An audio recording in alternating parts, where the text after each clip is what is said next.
A little girl begs doctor to save her mom. Billionaire freezes when he sees who she is. The corridor of New York General Hospital on a Monday morning seemed endless.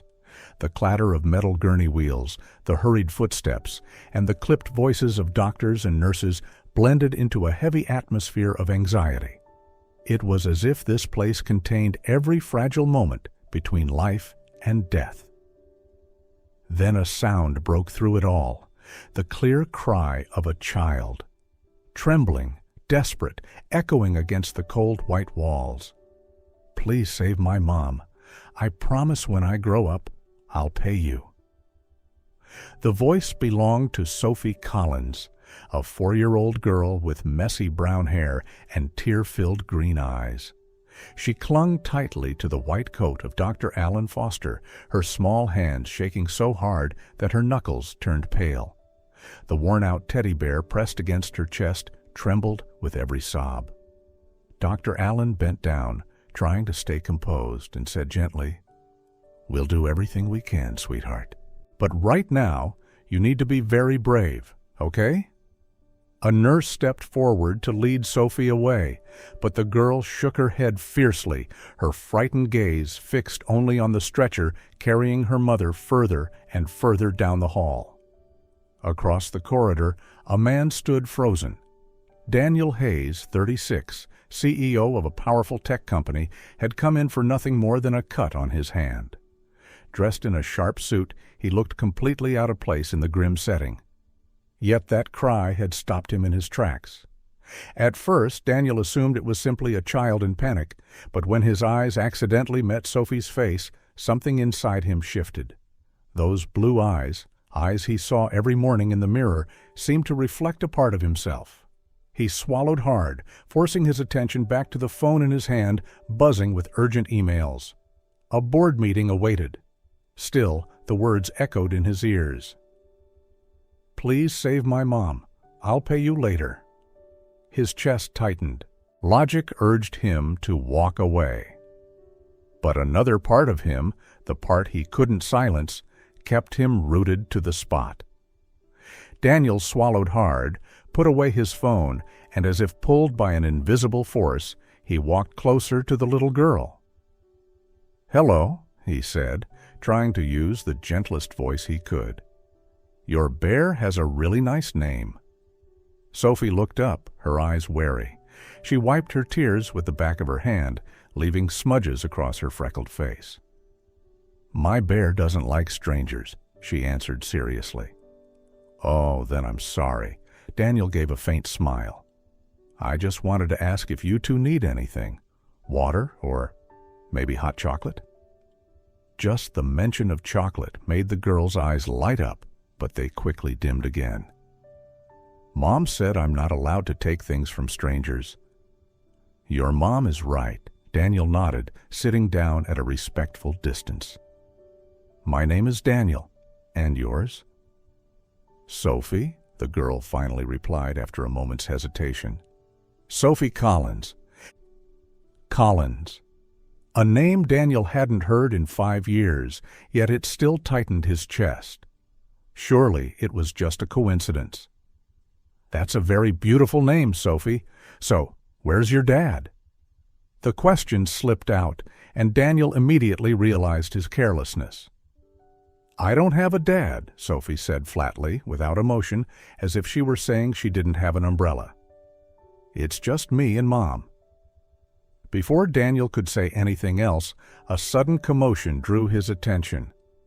Doctors rushed toward the emergency room. The double doors swung open for a moment, and Daniel caught a glimpse of the woman on the stretcher. The whole world stopped. That face, even pale and bruised, it was unmistakable.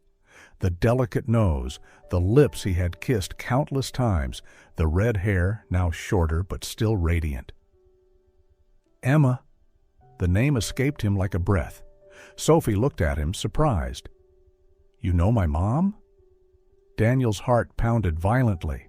He looked into the girl's eyes, and it was like staring into a blurred mirror through time. The same green eyes as his, the shape of the brows, the stubborn chin. She was 4 years old, exactly the same amount of time Emma Collins had vanished from his life. I think... Yes, Daniel answered, his voice trembling. We used to be very good friends a long time ago. Sophie hugged her teddy bear tighter, her face thoughtful. Mom never mentioned you? Those simple words hit Daniel like a punch, but he forced himself to stay composed, not to show emotion. Of course, Emma wouldn't have mentioned him. She had disappeared for a reason. A reason that now seemed to be this 4-year-old girl with brown hair, green eyes, and freckles sitting before him. What happened to your mom, Sophie? He asked, trying to keep his voice steady. The little girl sniffled, tears spilling again. The car crashed. It was raining a lot that day, and Mom was sad. She drove fast, then the car spun and hit a tree. Mom always told me to wear my seatbelt. I did, but she hit her head. There was so much blood. Daniel's throat tightened, picturing Emma covered in blood, while this child, possibly his daughter, had to witness everything. Were you hurt? He asked, noticing the small bandage on her arm. Just a scratch. Sophie answered, trying to sound brave. The paramedic said I was really courageous, but Mom didn't wake up. Without thinking, Daniel sat down beside her. Your mom is very strong too, Sophie. The doctors are taking care of her. What if they can't fix her? Her green eyes, identical to his own, filled with fear. I don't have money to pay. Last week I broke my piggy bank just to buy ice cream. Daniel felt his heart clench. The worries of an adult escaping from such a small child were unbearable. Don't worry about money, Sophie. The doctors will never abandon your mom. But Mom always says, everything costs money. Every time I get sick, she cries in secret because the medicine is too expensive. Those words weighed like lead in Daniel's chest. Emma, the woman who once brimmed with dreams and ambition, was now reduced to crying quietly because she couldn't afford medicine. She was still as proud as ever, never asking for help, even in her darkest hours. While Daniel was still drowning in thought, a nurse approached. Are you related to this child? She asked, eyeing him with suspicion. The words stuck in his throat. What was he? A stranger? An old friend? Or a father who had only discovered his daughter's existence 15 minutes ago? He knows my mom, Sophie answered for him. They used to be friends. The nurse still looked uneasy. Social services will come to take care of her while her mother is in surgery. If you're not family, then... How is Emma? Daniel interrupted, his voice laced with worry. The nurse frowned, displeased. Sorry, I can't share medical information with anyone outside the family. The word family echoed in Daniel's mind, heavier than ever. He looked at Sophie, clutching her teddy bear as if it were her only shield. I don't want to go with strangers, Sophie whispered as the nurse walked away. I want to wait for Mom here. Daniel made his decision. He didn't know exactly what he was doing, but he knew one thing for certain. He couldn't leave this girl alone, especially if she was his daughter. Hey, Sophie. Daniel knelt down to meet her eyes. I'll stay here with you, okay? We'll wait for your mom to wake up together. Her young green eyes searched his, as if weighing whether he could be trusted. Finally, she whispered, Teddy's hungry. I'm hungry too. Daniel let out a small, relieved smile. Then let's get something for you and Teddy. There's a cafeteria here at the hospital. What would you like to eat? Waffles, Sophie replied immediately. With chocolate syrup. Teddy likes strawberries. Then waffles with chocolate and strawberries it is. As they walked toward the cafeteria, Sophie shyly slipped her hand into Daniel's. The small, warm hand stirred in him a fierce protective instinct he had never felt before. A strange, yet strangely familiar sensation, as if his whole life had been leading to this moment without him ever knowing it. In the cafeteria, Daniel sat watching Sophie devour the waffles as if she hadn't eaten in days. Between bites, the little girl chattered about school, her favorite cartoons, and how her mom always read her stories before bed. Each detail was like a puzzle piece from the past 5 years, the life Emma had lived, and perhaps the life of a daughter he had never known he had. "Mom says I'm too smart for my age," Sophie said, wiping a smudge of chocolate from the corner of her mouth. "But sometimes she gets sad when I ask too many questions." "What kind of questions?" Daniel asked, trying to keep his tone light. Sophie shrugged, cutting her waffle into little squares. "About my dad, about why our house isn't as big as my friends', about why Mom cries at night when she thinks I'm asleep." Daniel's throat tightened. What had driven Emma to disappear, and why had she never told him about Sophie? His thoughts were interrupted when another doctor approached the table. "Mr. Hayes," she called. "Dr. Thomas asked me to give you an update on Emma Collins's condition." Daniel immediately sat up straighter, while Sophie clutched his hand tightly. "Is my mom okay?" the girl asked, her voice trembling. The doctor looked at Daniel, then at Sophie, choosing her words carefully. "Your mom just came out of surgery. She had internal injuries and a concussion, but we've stabilized her. She'll need a few days in intensive care for observation." "Can I see her?" "Please," Sophie begged, already slipping off her chair. "Not yet, sweetheart. She's sleeping so she can rest. But when she wakes up, you'll be the first one allowed in." Sophie nodded, though her lips were pressed tight, her eyes brimming. "Are you family?" the doctor quietly asked Daniel. He hesitated again. Normally, he would say no. But nothing about this was normal anymore, and a child was depending on him. "Yes," Daniel finally said, "I'm Sophie's father." The words escaped before he could think, but strangely, they didn't feel like a lie. They felt like a truth he was finally allowing himself to accept. The doctor nodded without suspicion. "We'll need a representative to sign the insurance and treatment forms. Can you come with me?" "Of course." Daniel turned to Sophie. "I just need to talk to the doctor for a little while, but I promise I'll be right back."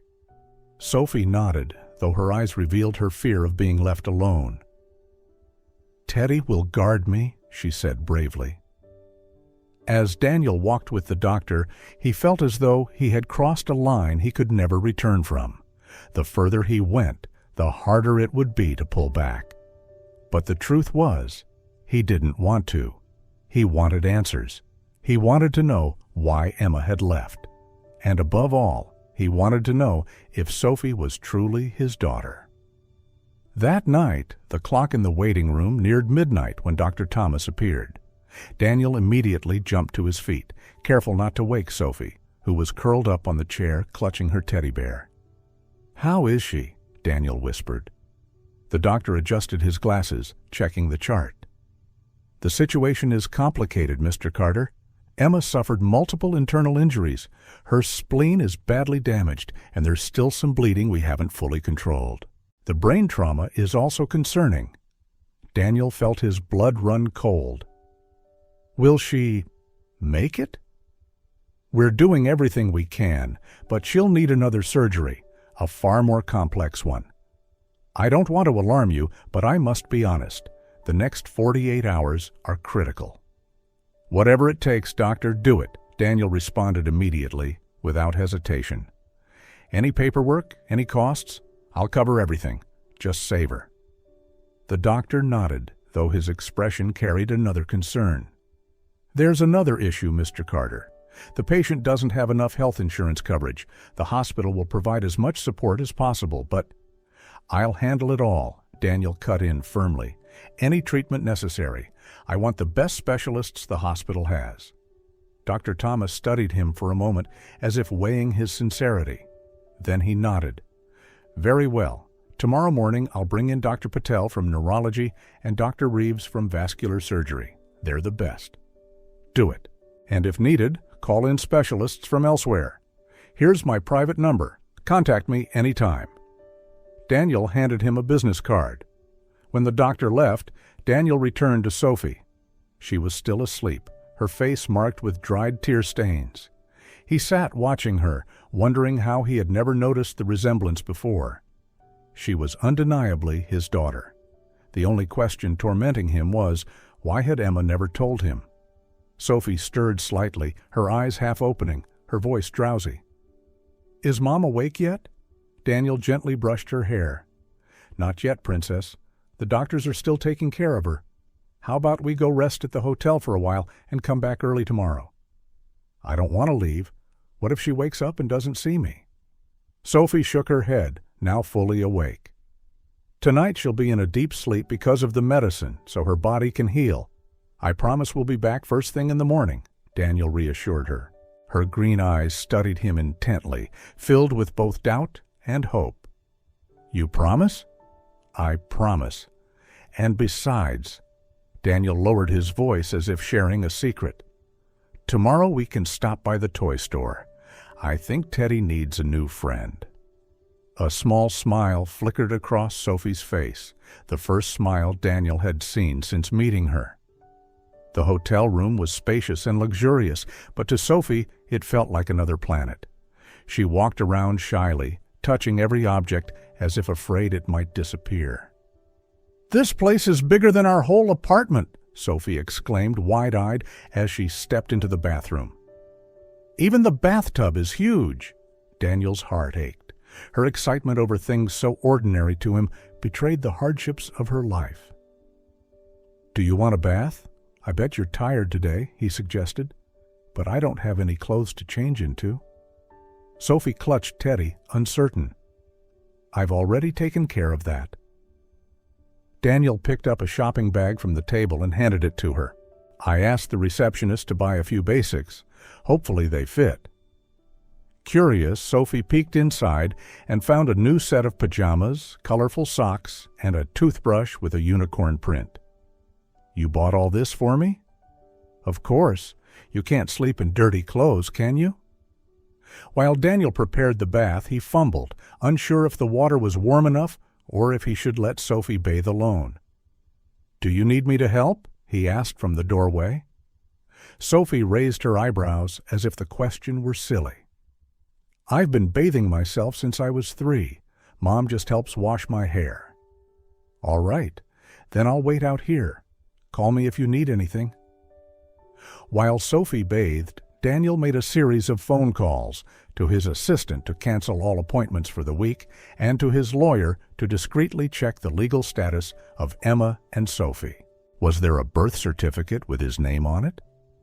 When Sophie came out, her hair still damp and wearing new pajamas, she looked like a different child, cheeks flushed, eyes brighter. "I'm hungry," she announced, climbing onto the enormous bed. Daniel checked the clock. It was past 1 a.m. "Then let's order something. What do you want?" "Mac and cheese and ice cream for dessert," Sophie cheered. Daniel chuckled and picked up the phone. "Mac and cheese and ice cream, coming right up." While waiting, Sophie doodled on the hotel notepad. Daniel was amazed at her talent. The picture revealed a red-haired woman, a brown teddy bear, and a small girl, Sophie herself. "You draw really well," Daniel praised sincerely. "Mom says I'm talented. She gave me colored pencils for Christmas and my birthday," Sophie replied while still drawing. Daniel made a mental note. He needed to buy her a professional art set. When the food arrived, Sophie ate eagerly, her cheeks smudged with cheese. "The best in the world," she declared. "When Mom wakes up, we'll bring some for her, right?" "Of course," Daniel smiled. After the late meal, Sophie began yawning. Daniel tucked her in and soothed her to sleep. Before closing her eyes, she looked at him very seriously. "Will you really stay with me until Mom wakes up?" "Yes, Sophie, I promise," he answered, feeling the weight of that promise. Then, "Good night, Daniel." She smiled, hugging Teddy tightly. "Good night, Sophie." Before long, Sophie was fast asleep. Daniel sat beside her, quietly watching, astonished and terrified by the sudden responsibility. He had a daughter, a daughter he had never known all these years, a daughter he could have loved, protected, and cared for, if Emma hadn't disappeared. And Emma, the only woman he had ever loved, had left without a word, taking with her the greatest gift he never knew he had. Why? The question burned inside him like fire. The next morning brought new challenges. Sophie woke up crying softly, momentarily forgetting where she was. Daniel had to comfort her, reminding her of what had happened the day before. Back at the hospital, they found Emma being prepared for another surgery. Daniel left Sophie with a nurse while he spoke with the doctors. When Dr. Thomas appeared after many hours in the operating room, it was already past 7 in the evening. His face showed exhaustion, but his eyes carried a glimmer of hope. "Emma has pulled through," he announced. "We removed the damaged spleen, managed the bleeding, and stabilized her intracranial pressure." Daniel felt his eyes burn with emotion. "And the abnormal mass?" Dr. Patel took a sample for analysis. "It shows many signs of being benign. We'll have the results in a few days." Daniel exhaled deeply, nearly collapsing with relief. When will she wake up? "We'll keep Emma in a medically induced coma so her brain has time to heal. After 48 hours, if things look stable, we'll begin to reduce the medication." "Can we see her?" The doctor hesitated. "ICU visits are very limited, but—" He glanced at Sophie, who was asleep in Daniel's arms. "I can allow the girl in for a short while. It will be good for both of them." The moment Sophie heard she could visit, her eyes lit up, fully awake. "I really get to see Mom?" "Yes, but she'll still be asleep because of the medicine. She might look a little scary, but that's only to help her heal faster," Daniel explained, holding her hand. Inside the ICU, Emma lay motionless, surrounded by tubes, her head bandaged, her face pale and bruised. Sophie squeezed Daniel's hand tightly and whispered, "Why does Mom look like that?" "These machines help her breathe and recover. It's like when you're tired and need to sleep a long time to get your strength back," Daniel bent down to explain. Sophie trembled as she stepped closer, gently placing her small hand on Emma's. "Mom, it's me, Sophie. I brought Teddy to take care of you, and Daniel is taking care of me." Her innocence made Daniel turn his face away to hide the tears welling up. He looked at Emma. Even in this state, she was breathtakingly beautiful. 5 years apart hadn't dimmed his feelings for her in the slightest. He wondered, when she finally woke up, what would he say? How would he face her when he asked, "Why did you leave?" The following days passed with a new rhythm. Daniel divided his time between the ICU where Emma lay and the little world he built for Sophie. Work, the company, business trips. All of it was pushed aside. All that remained was the hospital, the sound of heart monitors, and Sophie's green eyes every morning. "Wake up, little kitten," Daniel gently called in the hotel room. "Are we going to visit Mom again?" Sophie's sleepy voice came from under the blanket. "Of course. But remember, this morning the pancakes have to be round, not square," Daniel teased.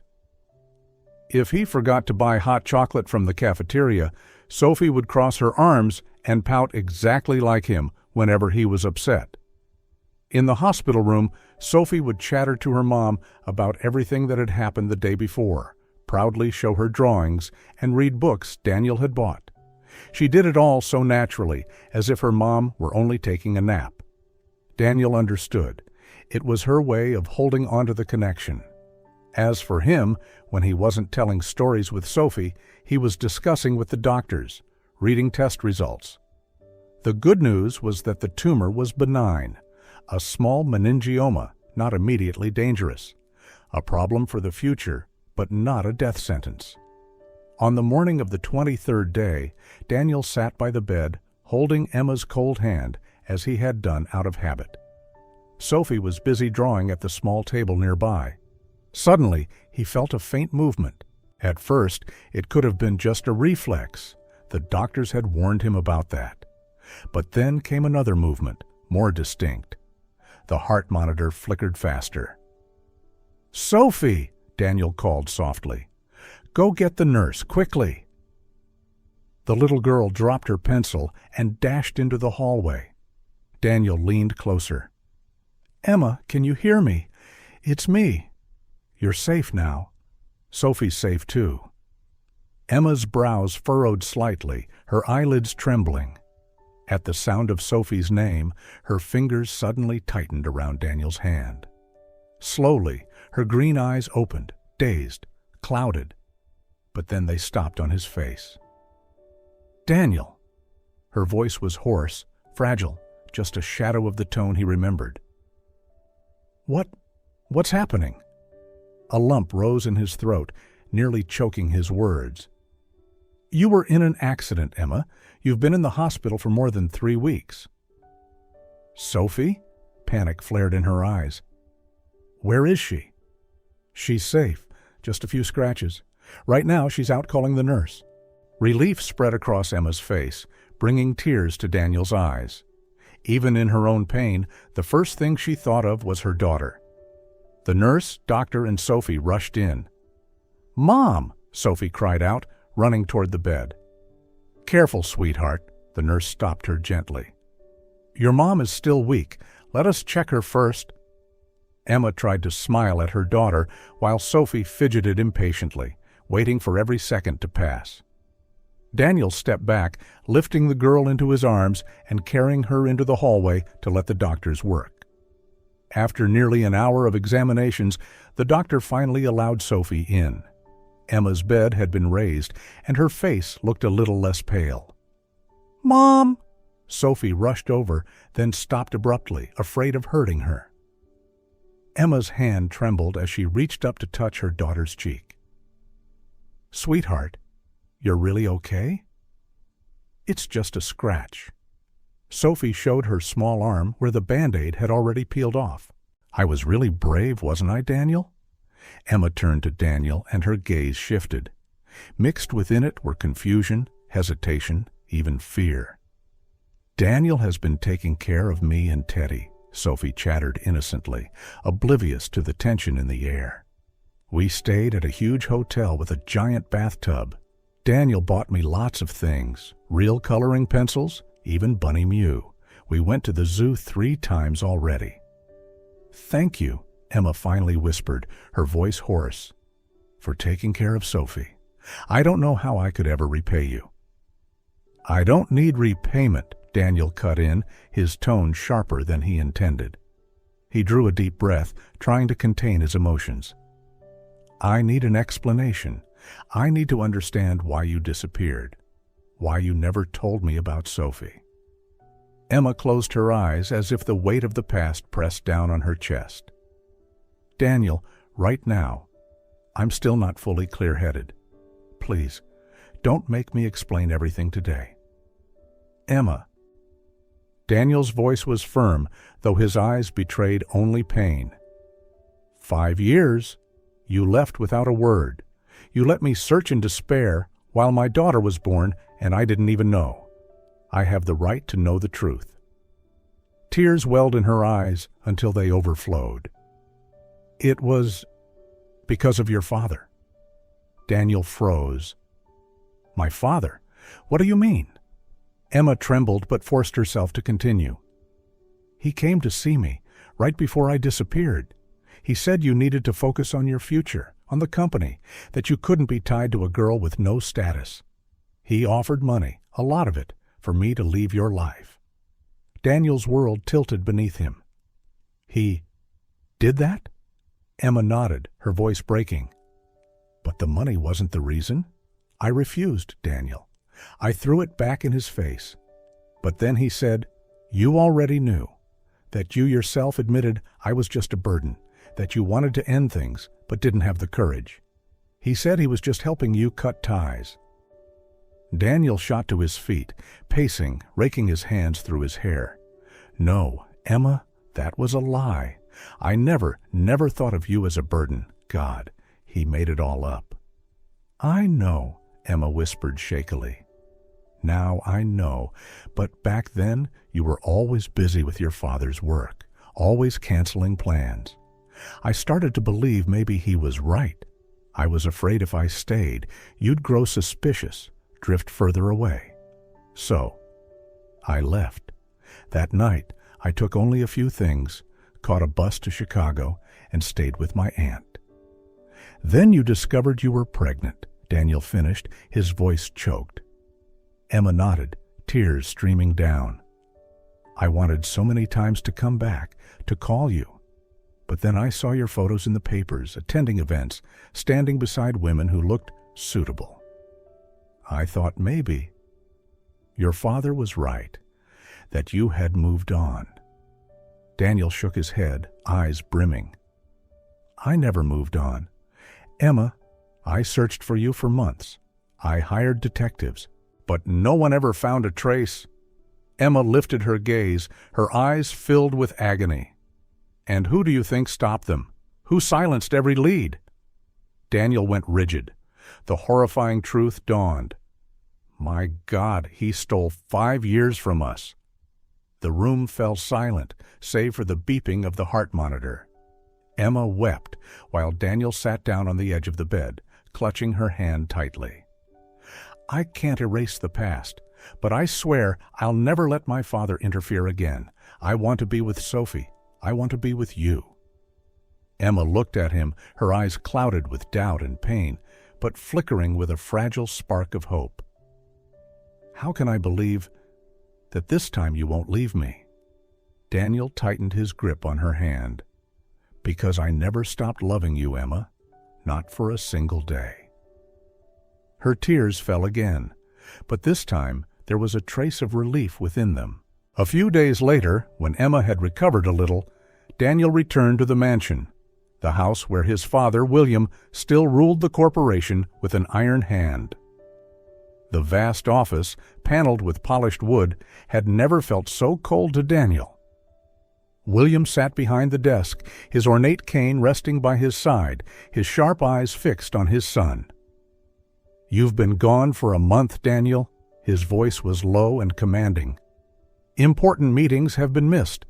The press has begun to speculate. Do you intend to destroy the family's reputation over a woman?" Daniel drew a deep breath, steadying himself. "Not a woman, Father. That's Emma, and our daughter, Sophie." William's eyes flickered with shock before darkening quickly. "A daughter?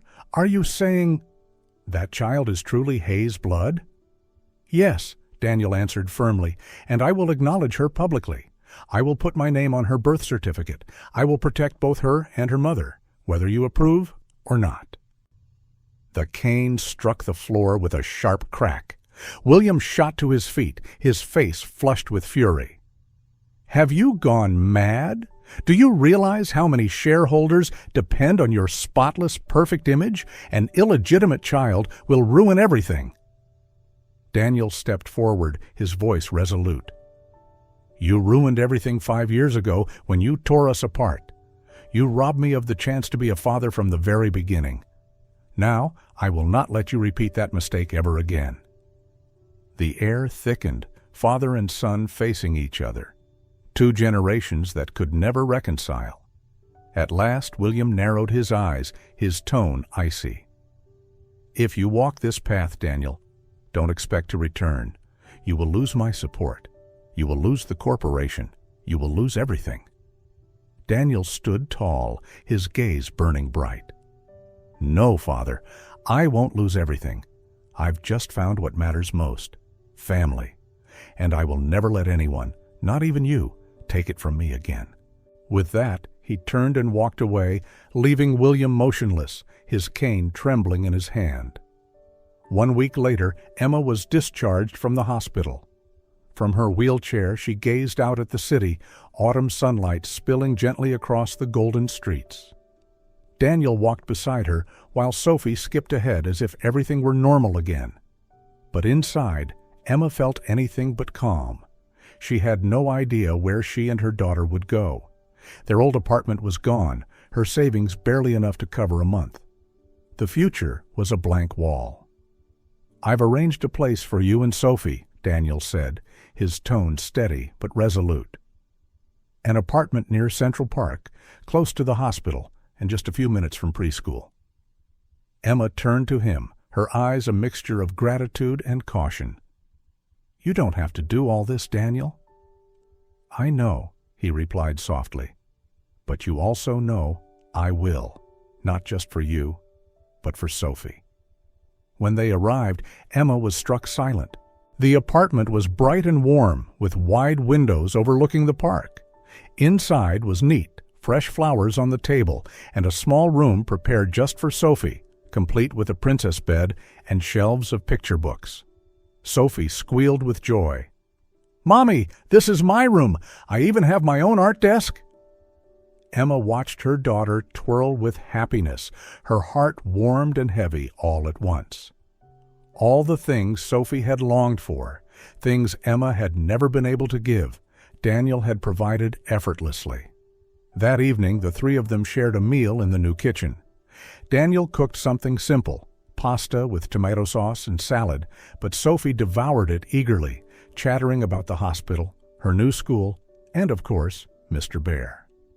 After dinner, Sophie bent over her drawing pad. When she proudly held it up, Emma froze. On the paper were three figures, a red-haired woman, a tall man, and a small girl, all holding hands beneath a yellow sun.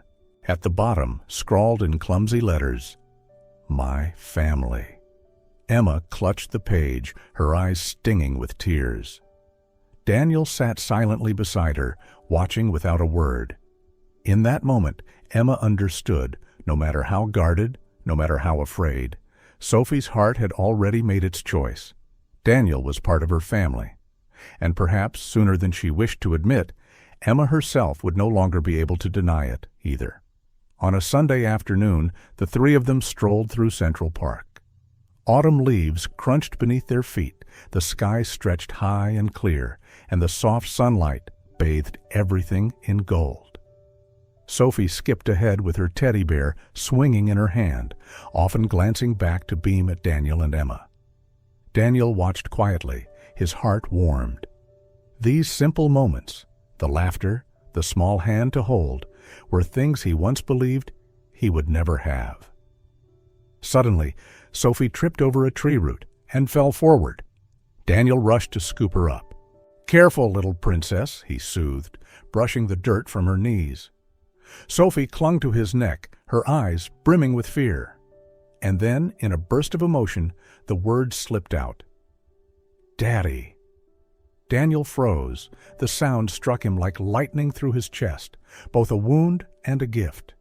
Emma, too, stood motionless, her breath caught. The world seemed to pause around them.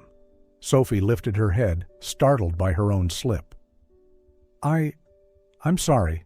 I didn't mean to." Daniel pressed a finger gently to her lips. "No need to be sorry, Sophie." He glanced at Emma. Her eyes wavered with hesitation, but also with an unspoken urging. At last, she nodded. Daniel drew a deep breath, turning back to Sophie. "There's something your mom and I need to tell you, a truth we've kept hidden for too long." Sophie's eyes widened, her teddy bear clutched tight. "What truth?" Emma knelt down, her voice breaking. "My love, Daniel isn't just Mommy's friend. He's your real father." For a heartbeat, Sophie's eyes went wide with disbelief. Then tears spilled over as she threw her arms around Daniel's neck.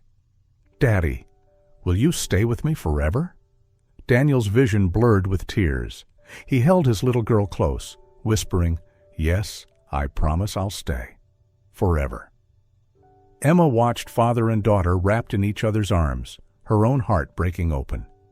A family, the very thing she thought she had lost, now stood right before her,